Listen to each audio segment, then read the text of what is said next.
Hello दोस्तों, तो आज हम लोग बात करेंगे फैनकोड ECS T10 पराग के फर्स्ट मैच के बारे में, जो कि खेला जाएगा VCC वर्सेज BCC के बीच। तो हम क्या करेंगे, इसका टीम बनाने की कोशिश करेंगे, पर टीम बनाने से पहले हम सारे प्लेयर्स का स्टार्ट एक बार देख लेते हैं, फिर हम लोग वापस से आके टीम बनाएंगे। तो सबसे पहले मैं बता दूं, ये जो दो टीम है BCC वर्सेस BCC, इसमें BCC काफ़ी स्ट्रॉन्ग टीम है और ये वन साइडेड सोच करके आप इसको टीम बनाना।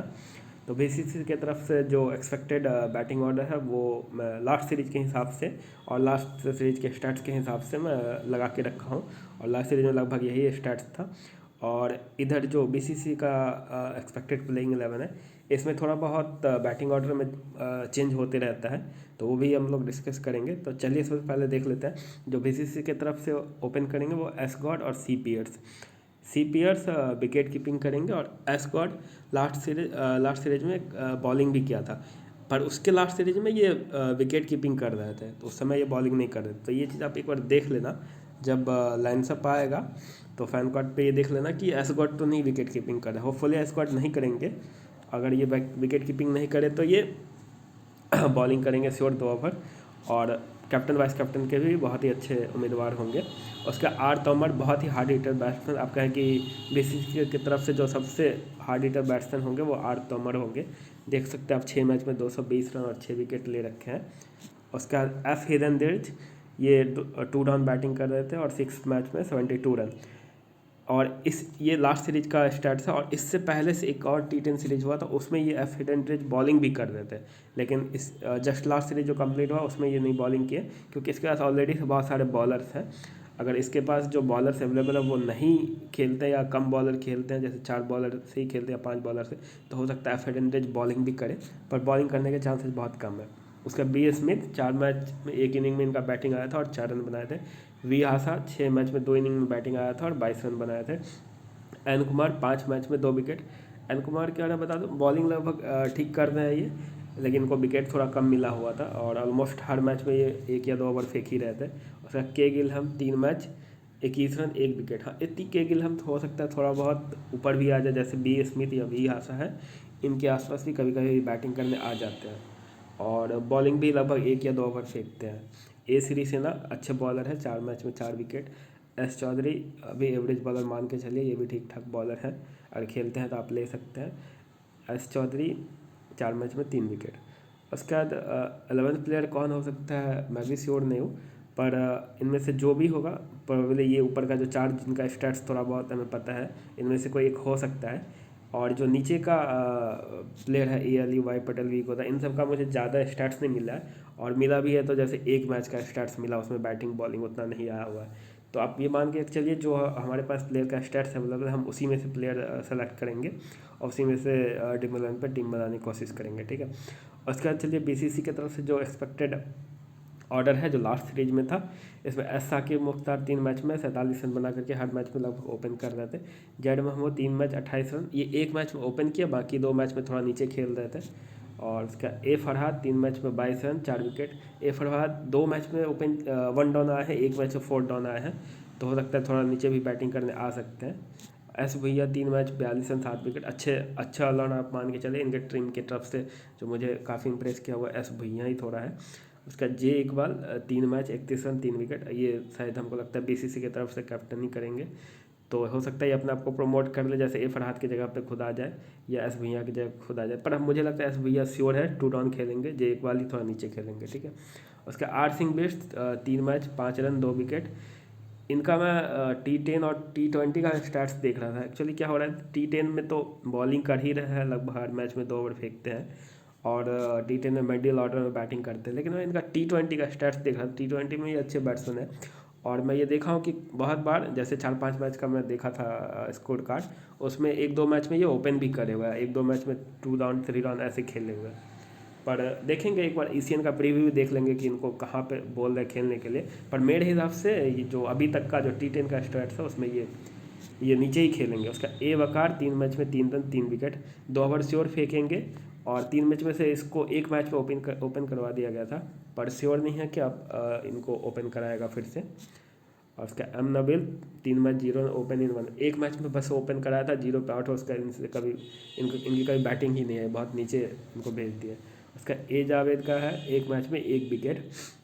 ए जावेद का मुझे थोड़ा बहुत मान के चले एवरेज बॉलर मान के चले, ये लास्ट सीजन किसी और टीम सबसे भी खेले हुए हैं तो उतना ज़्यादा कोई खास स्टार्ट्स नहीं है। डब्लू खान का did not ball in last 3 T10 match. W Khan खेल तो रहे थे लेकिन किसी भी मैच में इनको बॉलिंग नहीं मिला। हालांकि ये T20 में सॉरी डब्लू खान T20 में ये बहुत सारे मैच में बॉलिंग अच्छे करे हुए हैं, पता नहीं T10 में इनसे बॉलिंग क्यों नहीं कराया। उसका वहीदुर रहमान का भी सेम है, इन तीनों मैच में इनसे ना बैटिंग कराया ना बॉलिंग कराया, लेकिन सिमिलरली वहीदुर रहमान भी वहीदुर भी T20 में बॉलिंग करे हुए हैं। उसका एस ककारिया सिमिलरली इन लोग के जैसे ही डब्लू खान डब्लू उड़ के जैसे वहीदुर के जैसे एस ककारिया भी को भी तीनों मैच में बॉलिंग करने का मौका नहीं मिला है। लेकिन मैं इनका देख रहा था T20 में ये एक मैच में 2 विकेट, एक मैच में 1 विकेट, ऐसे ऐसे करके हर मैच में विकेट ले जा रहे हैं। तो मान के चलिए अगर इन लोग में से जैसे ए जावेद चाहे ए वकार में से कोई नहीं खेल करके एस ककारिया खेलते हैं तो हो सकता है ये बॉलिंग भी करे। ठीक है, तो जैसा प्लेइंग 11 आएगा उस हिसाब से हम लोग टीम बनाएंगे। उसका GM हंसद को एक मैच में सिर्फ खिलाया था और एक मैच में 1 रन बना करके 1 डाउन पे खेला था। उसका पी जगताप, इनका T10 का मुझे स्टैट्स नहीं मिला, पी जगताप का T20 का 2 मैच का मुझे स्टैट्स मिला है और 2 मैच में 18 रन बनाए थे और लगभग मिडिल ऑर्डर में खेल रहे थे। एम जुबेर का भी एक मैच में 7 रन T20 का स्टैट्स है। आयुल हक एक मैच में 10 रन T20 का स्टैट्स है। जिन सब का भी T20 का स्टैट्स मान के चलिए ऑलमोस्ट ये लोग T10 ऑलमोस्ट ना के बराबर खेले हुए, अगर खेले होते तो इनका स्टैट्स मुझे मिलता, या हो सकता खेले हो मेरे पास स्टैट्स नहीं हो, पर मैक्सिमम चांसेज है ये लोग खेले नहीं है T10। उसका पी कैटॉन, A Hussain, E M Mohiuddin, S Akhtar Zaman, M Usman, इन सब का मेरे पास उतना स्टैट्स नहीं है। तो मान के चले अगर इन लोगों में से कोई खेलता है और हमें कोई स्टैट्स मिल जाता है, मैं कोशिश कर रहा हूँ अभी भी निकालने का, मिल नहीं रहा है, अगर इनकेस मिल जाता है तो हम लोग देखेंगे, अब टेलीग्राम चैनल पे इसको अपडेट कर देंगे कि ऐसा ऐसा स्टैट्स है इन प्लेयर का। अब चलिए जो स्मॉल लीग के वाइस कैप्टन होंगे वो आर तोमर होंगे। आर तोमर 1 डाउन खेलेंगे और 2 ओवर श्योर बॉलिंग करेंगे। उसका S God good batsman, ball also 2 over, last season में 2 ओवर बॉल भी कर रहे थे, लेकिन ये देखना होगा कि एस गॉड कभी कभी विकेट कीपिंग भी कर जाते हैं। अगर विकेट कीपिंग करे तो ये फिर हमारे लिए वाइस कैप्टन के भी तब भी ठीक ऑप्शन हो सकते हैं, क्योंकि विकेट कीपिंग से वो पॉइंट देंगे, लेकिन ये बॉलिंग नहीं करेंगे। तो इन केस अगर ये विकेट कीपिंग करते हैं तो आप इन दोनों में से किसी एक को, एस भैया या ए फरहाद को वाइस कैप्टन बना सकते हैं। लेकिन R Tomar by default captain pick होना चाहिए, इनसे इनसे बड़ा हिटर कोई नहीं है इन दोनों टीम में। और श्योर ही ये टीम जो BCC है, श्योर ही ये मैच को जीतना चाहिए, क्योंकि इन लोग का जो है ना BCC का अनएक्सपेक्टेड बैटिंग और मतलब टीम ही स्टेबल नहीं है, काफ़ी अनएक्सपेक्टेड चेंज आप देख सकते हैं इसके बैटिंग लाइनअप में, इवन बॉलिंग लाइनअप में भी किसी से नहीं। A Farhad S Bhuiyan, J Iqbal, R Singh Bisht sure ही 2 ओवर फेंकेंगे। बाकी इन लोग में से कौन बॉलिंग करेगा नहीं करेगा कोई श्योर नहीं है, तो लगभग 4 प्लेयर श्योर है, बाकी का कोई वो श्योर नहीं है कि कौन बॉलिंग करेंगे। ठीक है, तो चलिए अब हम लोग टीम बनाते हैं। तो सबसे पहले विकेट कीपर से एस गॉड को लेंगे और एक सी पियर्स भी इसके तरफ से ओपन करेंगे, लेकिन सी पियर्स थोड़ा एवरेज बैटिंग कर रहे थे तो अभी इनका सिलेक्शन 5% है, फिलहाल अभी इसको छोड़ करके चलते हैं। देखेंगे अगर BCC का बैटिंग आता है तो हम इसको पिक करेंगे, क्योंकि बैटिंग में इसका श्योर है ओपन करेगा। तो अगर बॉलिंग आता है तो हम इनको ड्रॉप भी कर सकते हैं, लेकिन चलिए अभी देखते हैं आगे का क्या सीन है। उसके ऐसा कि मुश्ताक BCC की तरफ से बैटिंग करेंगे, ओपन करेंगे। जेड महमूद एक मैच में सिर्फ ओपन किए थे 3 मैच में से, बाकी 2 मैच में मिडिल ऑर्डर में खेले थे और बाकी हमें कोई उतना अच्छा स्टैट्स भी नहीं लग रहा बाकी प्लेयर का, तो फिलहाल जेड महमूद को ही लेते हैं। वी गोदारा का मेरे पास ज़्यादा स्टैट्स नहीं था। एफ हेडनब्रिज अच्छा प्लेयर है, ये 2 डाउन खेलते हैं। और अगर इन लोग में से जैसे मान के चलो आर तोमर, एस गॉड में से कोई मिस होता है तो ये 1 डाउन भी, एफ हेडनब्रिज 1 डाउन भी खेलने आ सकते हैं और बॉलिंग भी कर सकते हैं। हालांकि लास्ट सीरीज 5-6 मैच में ये बॉलिंग नहीं किए थे, लेकिन उसके लास्ट सीरीज के T10 स्टैट्स जो था मेरे पास, मैं उनको शो नहीं किया हूँ, उसमें ये बॉलिंग भी कर रहे थे। ठीक है, तो फिलहाल मान के चलिए अच्छे बैट्समैन हैं, इनको लेके चलना है। बाकी नीचे सब एवरेज है। एक एम एस्टरी का मैं देख रहा था, ये पहले शायद किसी और टीम से खेले हुए थे और उस टीम में 2 मैच खेले और दोनों मैच में ओपन किया। हालांकि ये फ्लॉप रहे दोनों मैच में, पर पता नहीं कल खेलेंगे कि नहीं, मेरे हिसाब से नहीं खेलेंगे क्योंकि इनके पास ऑलरेडी से अच्छे प्लेयर्स हैं। जो ओपन करने के मतलब दावेदार है, सी पियर्स और एस गॉड प्रोबेबली ओपन ही करेंगे। तो हो सकता है ये लोग नीचे वाले जो है वो खेलें ना, अगर खेलते भी हैं तो शायद हमको लगता है इन लोग का बैटिंग बहुत कम या नहीं आएंगे। ठीक है, तो फिलहाल के लिए हम बैटिंग सेक्शन से इन तीनों को लेके चलते हैं। उसका R Tomar by default pick, जेकवाल बीसीसी की तरफ शायद कैप्टन ही करेंगे। उसके एस भैया अच्छे ऑलराउंडर हैं, 2 डाउन खेलेंगे और 2 ओवर बैटिंग करेंगे। उसका ए हयात और आर सिंह, ए हयात का शायद मैं स्टैट्स बताया नहीं हूँ। ए हयात यहाँ है, देख लीजिए आप। ए हयात को मैं ऑप्शनल में रखा हूँ, अगर ये खेलते हैं तो अच्छे बॉलर हैं और मिडिल ऑर्डर में बैटिंग भी करते हैं, जैसे 4 डाउन 5 डाउन या 6 डाउन तक में बैटिंग करते हैं। ठीक है, तो 4 मैच में देखिए 4 विकेट ले रखे हैं। ठीक है, अगर इनके साइड खेलते हैं तो आप ले सकते हैं। तो फिलहाल के लिए मैं ए हयात या आर सिंह बिष्ट में से किसी एक को लेके चलता हूँ। ठीक है, तो मान के चलिए ए हयात, बीसीसी की टीम थोड़ा स्ट्रॉन्ग है तो मैं ए हयात को ही लेके चलता हूँ। ठीक है, उसके चलिए ए फरहाद अच्छे बॉलर है और प्रोबेबली 1 डाउन खेलेंगे। ठीक है, और उसका ए सिरीसेना का हम देखें तो 4 मैच में 4 विकेट ले रखा था और एस चौधरी का 4 मैच में 3 विकेट ले रखा था। ठीक है, और बीसीसी की टीम थोड़ा स्ट्रॉन्ग है तो हम इसके बॉलर को ही ज़्यादा प्रीफर करेंगे और इसके टॉप ऑर्डर बैट्समैन को।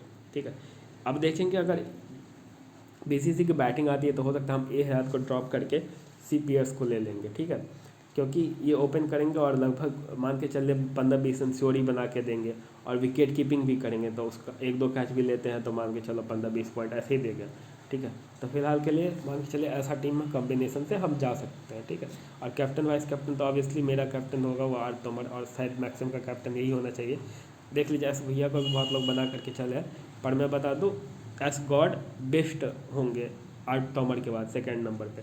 एस गॉड बैट्समैन सबसे अच्छा क्लासिकल बैट्समैन है, आर तोमर से भी अच्छा बैट्समैन है, लेकिन आर तोमर हीटर है और टी10 में हीटर ही चलते हैं। ठीक है, और ये लोग कैच भी काफ़ी छोड़ेंगे, मान लो कि अगर ये हिट करेंगे तो कुछ कैच भी छूटेगा। ठीक है, तो मान के चलिए कि 1-2 कैच छोड़ते ही छोड़ते हैं, अगर अच्छे प्लेयर हैं तो कभी एक बार में पकड़ लिए, कभी 2 बार में पकड़ लिए। ठीक है, तो ये ऐसा हो सकता है। ठीक है, तो ये ऑलमोस्ट हमारी टीम है, अगर ये सब ऐसे ऐसे ही अगर प्लेइंग होता है तो, और प्लेइंग में चेंज होगा तो हमारा टीम भी चेंज होगा। तो उसके लिए हमारे टेलीग्राम चैनल पे आप आ सकते हैं, जो कि हम डिस्क्रिप्शन बॉक्स में लिंक दे रखे हैं।